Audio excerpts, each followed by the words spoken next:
Hey guys, in lesson number 2 of our steps to recovery, we're going to be talking about asking for help because we can't do this alone. We need help.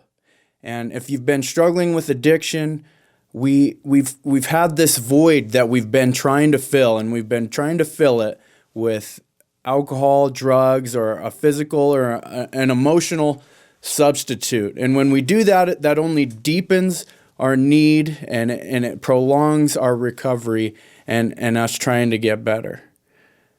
And so I've heard this saying, it goes, there's a God-sized hole in your heart and only He can fill it. And so we're talking about the idea of a higher power today. And drugs and alcohol or whatever we're addicted to has been our higher power for a long time, up until this point that we've made a decision to make a change, which brings us to step number 2, which is we came to believe that a power greater than ourselves can restore us to sanity. Now, I want to jump right off of the bat and say the God of the Bible is our higher power. While there are many other ideas about who God is and spirituality out there in the world, there really only is one truth. And it's not what's true for you isn't true for me. Whatever I believe is fine, whatever you believe is fine. There really is only one truth out there. But thankfully, truth is knowable, and we find it in the Bible. You see, the Bible is like our manual, like the manual for humanity. When something's broken, you go to the manual to figure out how to fix it. If you want something to work properly, you go back to the maker for its instructions. We talked in the first step about us being broken. And I want to encourage you that the amazing storyline of the Bible is that it's God's story of how He wants to redeem man, restore man, bring him into relationship with Him once again. And the Bible ultimately tells us how God will do this is through His Son, Jesus Christ. Which brings us to our next point, is that Jesus is our only hope. The Bible tells us that Jesus is God in the flesh, that He came down to seek and to save the lost, and the lost is you and me. And that He died on a cross so that our sins could be forgiven. And then He rose on the third day. And all of our hope is in Jesus. Because without Jesus, we're left to our own willpower, our own ideas and our own opinions and our own thoughts, and our own strength has never helped us before. And so we need to look at what Jesus is offering us.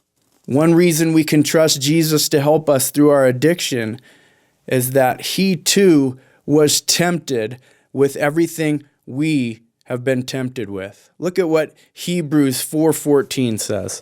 It says, "So then, since we have a great high priest who has entered heaven, Jesus, the Son of God, let us hold firmly to what we believe.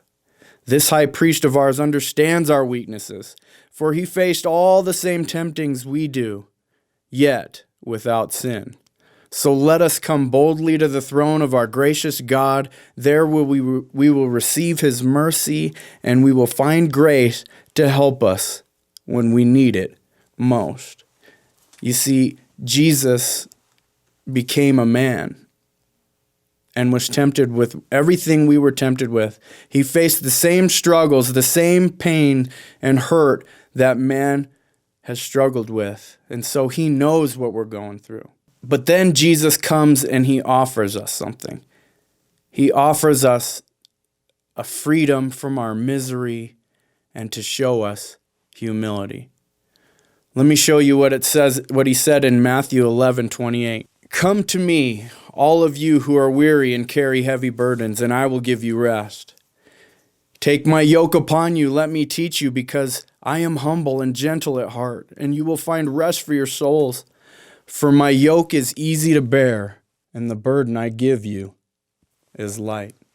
If you're truly sick and tired of being sick and tired, then what Jesus of the Bible offers is to relieve you from your pain and your struggles and your hurts and your ways of doing things, because they've never really helped you up until this point.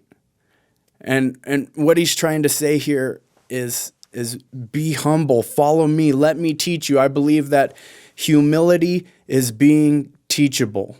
And if you're willing to be open to this invitation to pursue God, to listen and to learn what he has to say to you, then you're well on your way to your next steps in recovery.